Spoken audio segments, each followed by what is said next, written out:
Bismillahirrahmanirrahim. Perkenalkan, nama saya Raffi, asal dari Cilacap. Tapi tadi kebetulan berangkat dari Jogja naik kereta.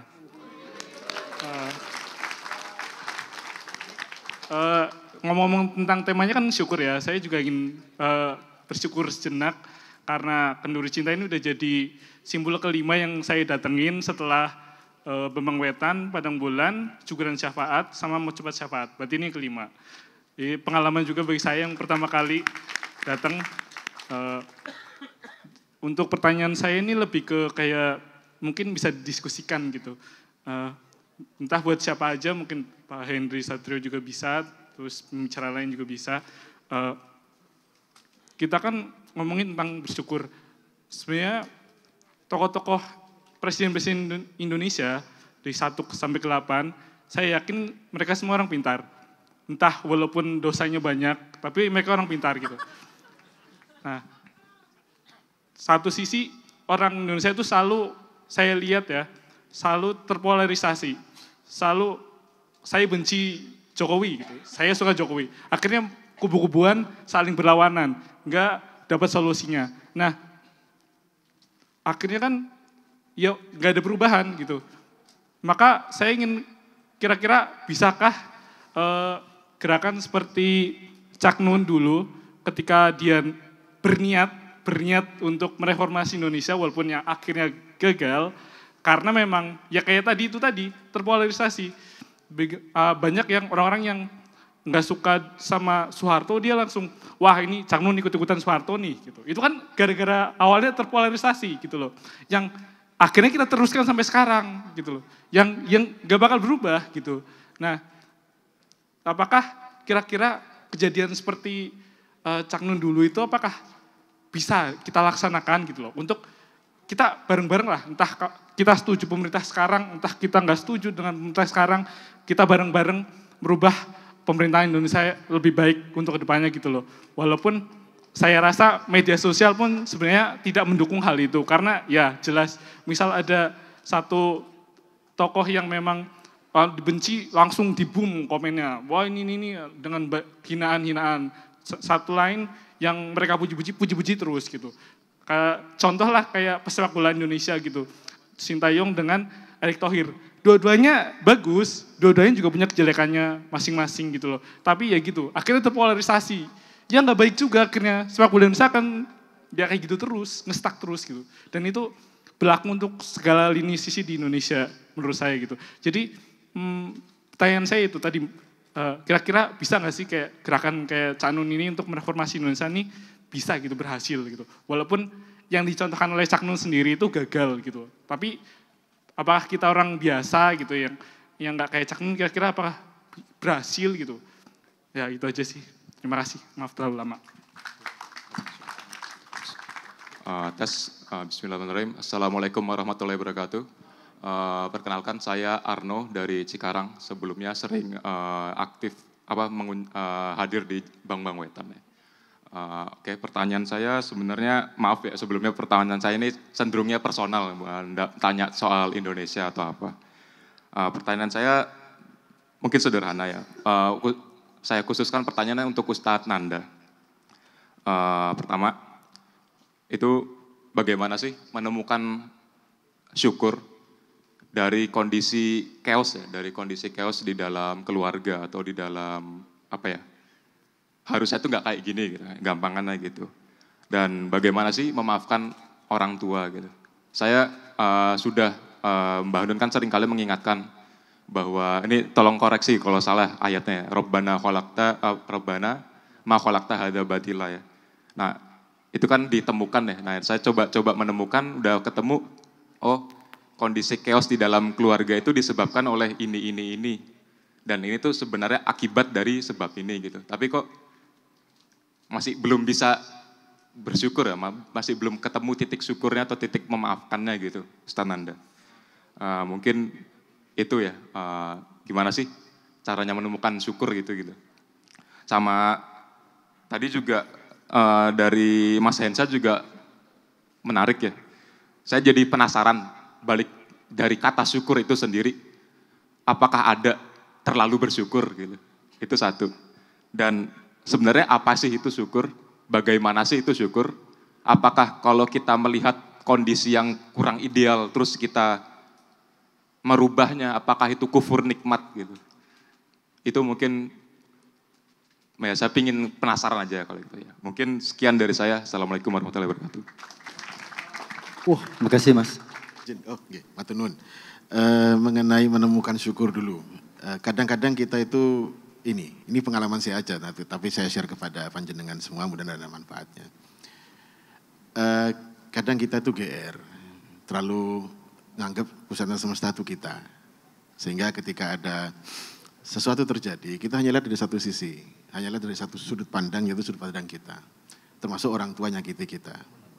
Lupa bahwa sebetulnya yang subjek itu Gusti Allah. Dari situ kita bisa ngambil manfaat. Tanpa terkait orang tua itu meskipun sangat jahat. Karena terpisah kejahatan orang tua, ini kita belak-belakan ya. Dengan urusan kita dengan Gusti Allah. Ini fase satu dulu. Karena ya wa qadha rabbuka alla ta'budu illa iyyahu wa bil walidaini ihsana. Itu aja. Enggak, bakti kita ke orang tua itu bukan karena kalaupun dia enggak berjasa, tapi karena perintahnya Gusti Allah.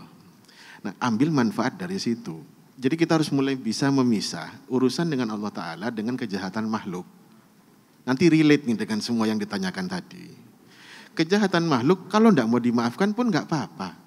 Karena memang salah. Masa salah dibilang benar? Tapi Gusti Allah itu tetap Tuhan.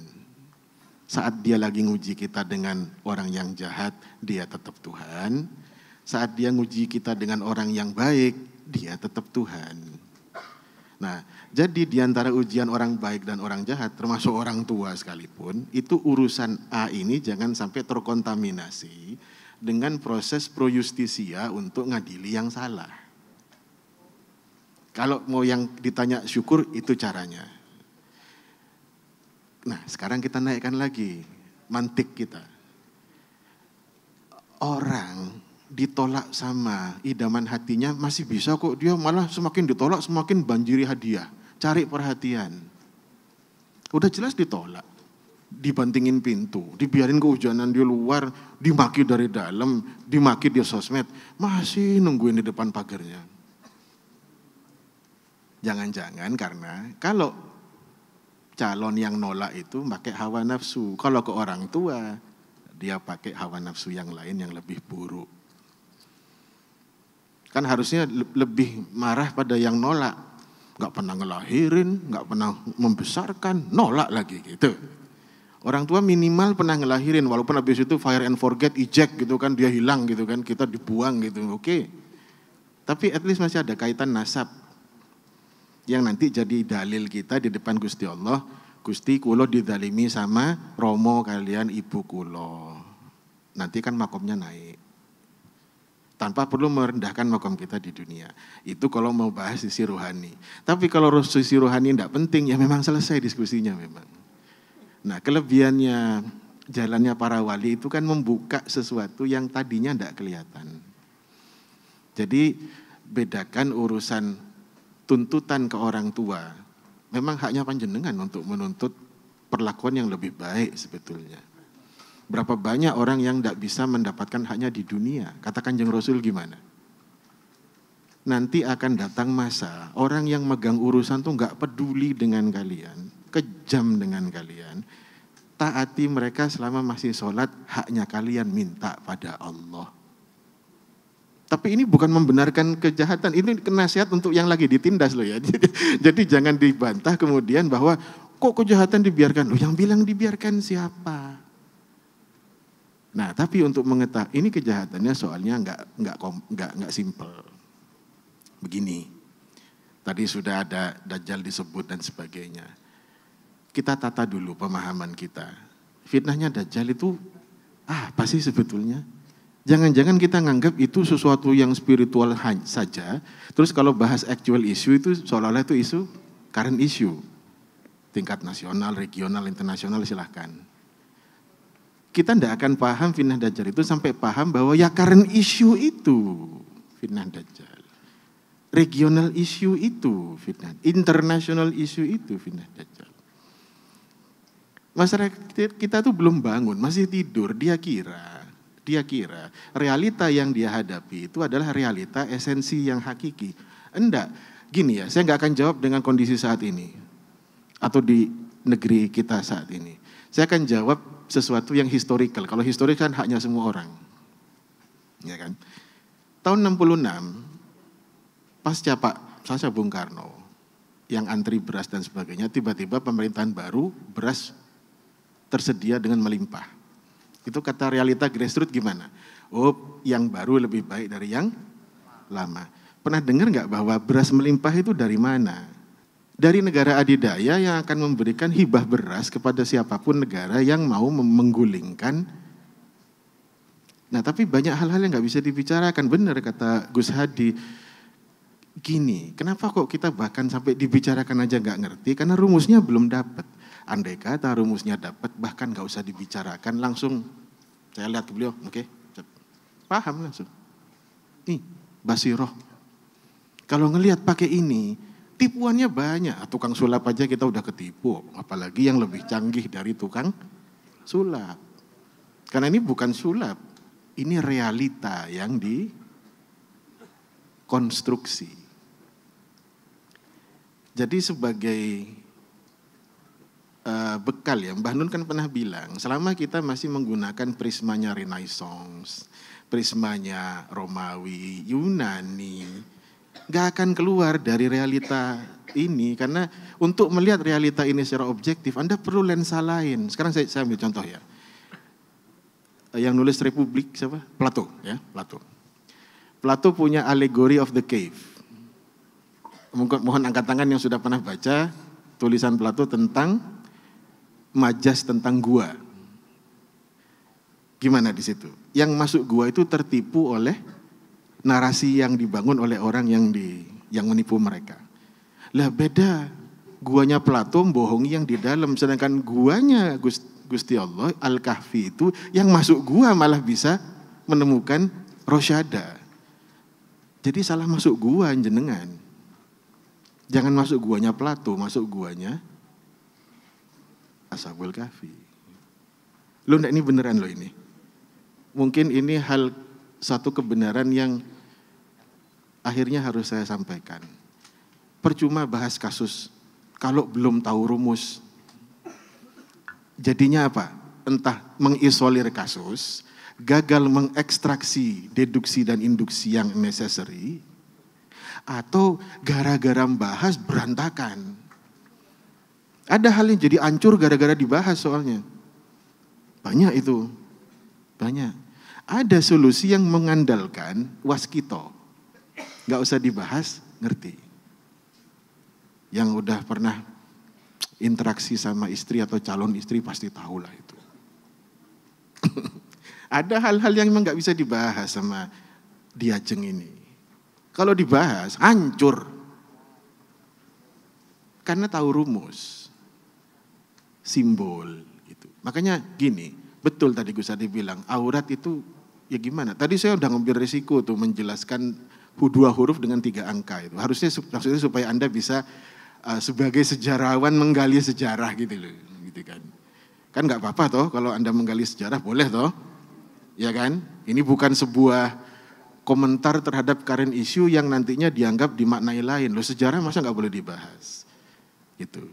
Tapi artinya kan gini, realita yang Anda keluhkan, resahkan, curhatkan, sambatkan itu semua sebenarnya bisa dijawab dengan mudah kalau paham ya tadi Syekh Munawir Ghazali, bimbingan belajar Dajjal itu apa? Gak beda dengan headline. Headline itulah intinya bagian dari arsitektur itu. Jadi nyuwun agak sedikit hybrid dalam mengelola kondisi. Di satu sisi Anda material, di satu sisi Anda spiritual, itu tidak bisa sequencing, tidak bisa serial, itu harus paralel. Kan iya, soalnya kan Anda ya manusia, jasad sama ruh sekaligus. Ada manusia ketinggalan ruh saya di toilet Pak, gitu nggak ada kan gitu kan. Nggak ada. Atau, loh badanku mana ya gitu, nggak ada. Nggak mungkin. Nah, selama Anda membahas ini secara fakulti universitas tadi Mas Ansa di sesi 1, fakultas itu memang betul epistemologi harus ditata. Karena nggak bisa bahas tata boga sama bikin reaktor nuklir di satu ruangan, nggak bisa. Satu sesi pelajaran nih bingung kita. Harus dipisah-pisah berdasarkan disiplin ilmu, tapi bukan disekat berdasarkan disiplin ilmu. Fakultas Ekonomi ngajarkan hidden hand, nggak ada yang nanya kritis. Hidden handnya Adam Smith itu apa sebetulnya? Ya enggak dong, tanya dong. Masa dogma diterima? Tanya dong. Nggak apa-apa dong kalau ngomongin fakultas yang marah paling dekan kan gitu tuh. Yang kita kritisi konstruksinya dulu, jangan kasusnya. Percayalah, selama Dajjalnya masih ada, karena dia akhirnya kan tergantung dari nanti gimana kapan Gusti Allah menetapkan waktu dia berakhir, kan gitu kayak. Nah, selama dia masih ada, kasus tinggal nunggu orangnya ganti, nanti kasus baru lagi, kasusnya baru lagi, ditutup kasus lagi, di belahan bumi manapun, saya nggak ngomong di negeri siapapun.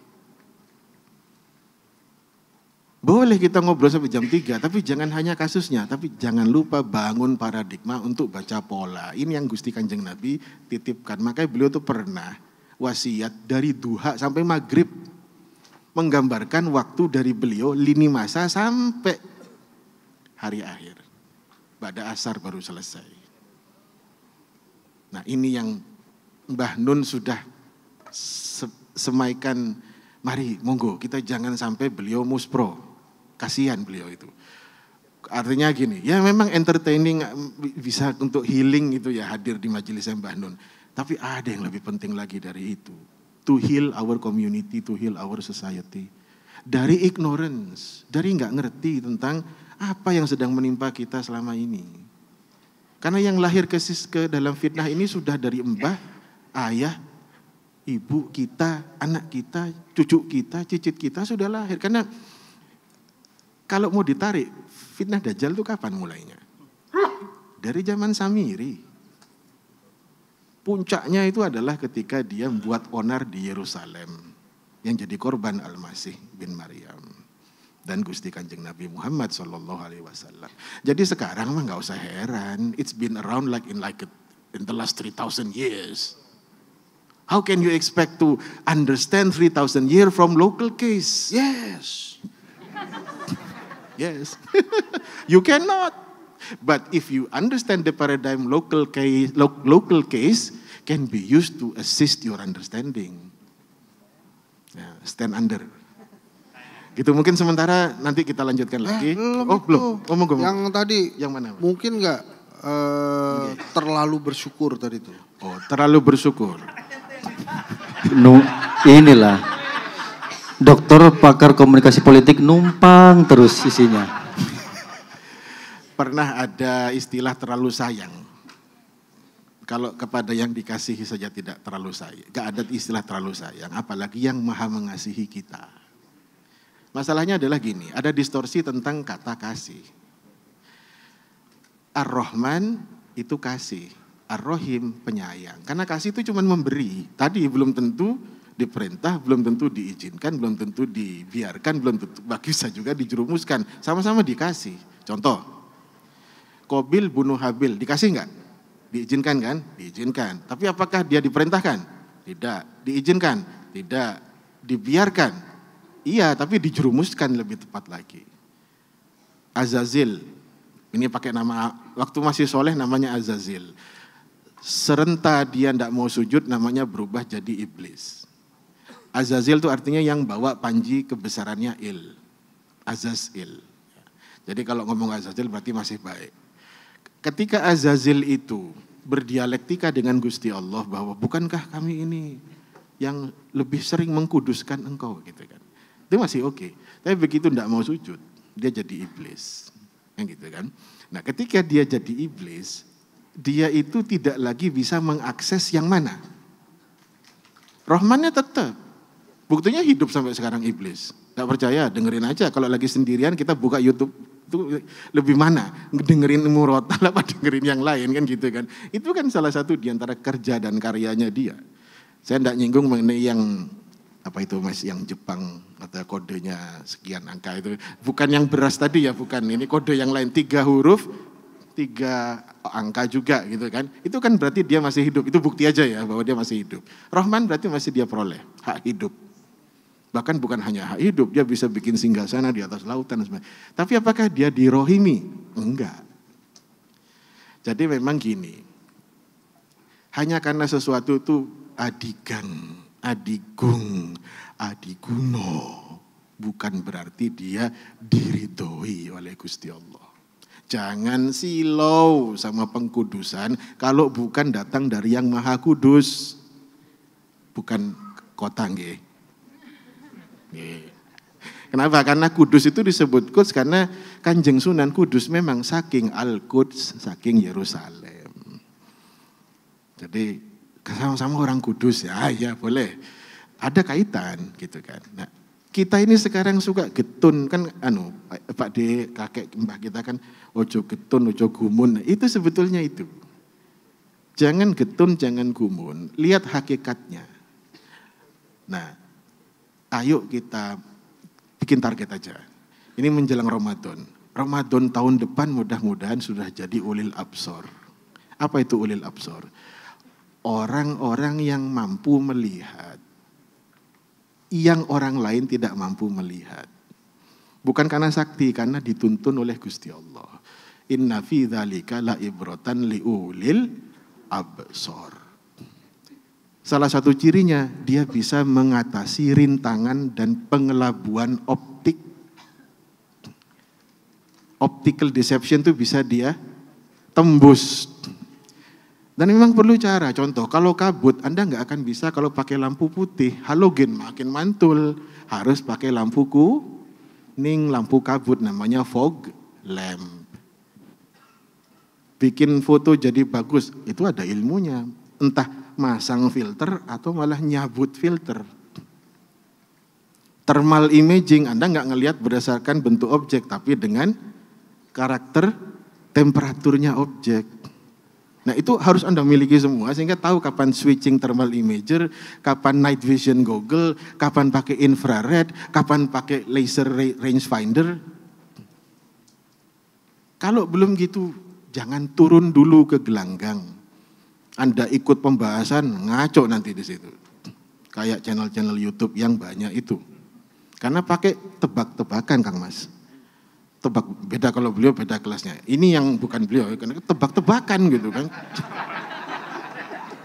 Nah, saya kan juga fansnya beliau soalnya. Itu tadi terlalu bersyukur. Oh iya.